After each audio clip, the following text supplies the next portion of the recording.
আমার বুকের ভিতরটায় ঘূর্ণিঝড় বইতেছে। মনে হচ্ছে যে বুকের ভিতরের সবকিছু একদম উলটপালট হয়ে যাচ্ছে, সব শেষ হয়ে যাচ্ছে। অনেকটা বেশি তুফান বইতেছে। আমি অনেক কষ্টে আমার কান্নাটা আটকে রাখতেছি। আমি হয়তো অনেকে এটা বলবে যে তাহলে আবার করেন কেন? যেই কাজটা করে আপনি নিজেই সহ্য করতে পারেন না সেটা করেন কেন? আমি আমার কলিজার টুকরা, আমার দুইটা মেয়েই আমার কলিজার টুকরা, কিন্তু আমার তাসনিম, যারে দিয়ে আমি প্রথম মা ডাক শুনছি, যে আমার কলিজা, আমার আত্মা, আমার একমাত্র দুয়ার মোনাজাতের ফল আমার তাসনিম রেজকে আমি মারছি, তাও আবার যেই সেই মারা না, দাগ বয়ে গেছে একদম। আমার নিজেরে আমি মাফ করতে পারতেছি না। আমার অনেক অপরাধী ফিল হইতেছে। আমার কলেজের টুকরাটারে আমি মারছি। আমার মেয়ের মুখটা একদম অসহায়ের মতো বানায় রাখছিল, এতটা অসহায়। আমি ওর পাশে বসেছিলাম, কিন্তু ওকে বুঝতে দিতেছিলাম না যে আমি কষ্ট পাচ্ছি। আমার মেয়েটা আমার পাশে বসেছিল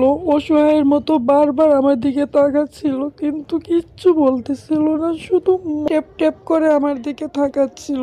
একবার টিভির দিকে তাকাইতেছিল, একবার আমার দিকে তাকাইতেছিল, একবার টিভির দিকে তাকাচ্ছে, একবার আমার দিকে তাকাচ্ছে। আমার মেয়ের এই অসহায় তো ফেসটা দেখে আমার ভিতরটা কতটা যে তুফান বয়ে যাইতেছিল, আমি কল্পনা, মানে আমি বুঝাইয়ে বলতে পারবো না। বিশ্বাস করেন সবাই, আমি আমার মাটারে মারতে চাই না। আমার মাথা না সব আউলে যায়, সব আউলে যায় যখন ও ওর বোন দুজন একসাথে কান্না করে, একসাথে বায়না ধরে।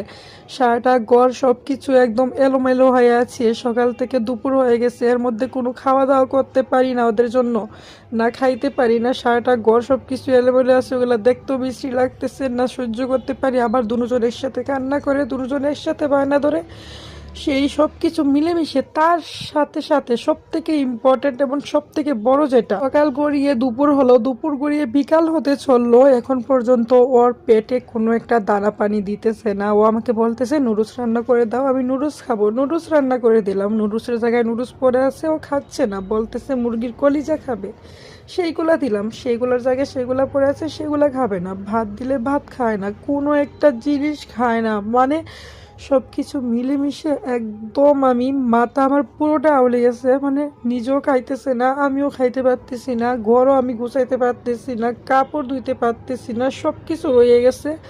প্লাস ছোটো মেয়েও কান্না করতেছে, ওকে কুল থেকে নামাইতেই পারতেছি না। আর পাশাপাশি নিজেও আবার বায়না ধরতেছে, এবার বলে এটা দাও, ওইবার বলে ওইটা দাও, কিন্তু চাইতেছে, খাইতেছে না। সব কিছু মিলাইয়া আমার মাথা একদম পুরো আউলে গেছে। আর এই আউলানির মধ্যে আইসা আমি আমার মেয়েটারে প্রচন্ড পরিমাণের মায়ের দিছি, এইটা তো ঠিক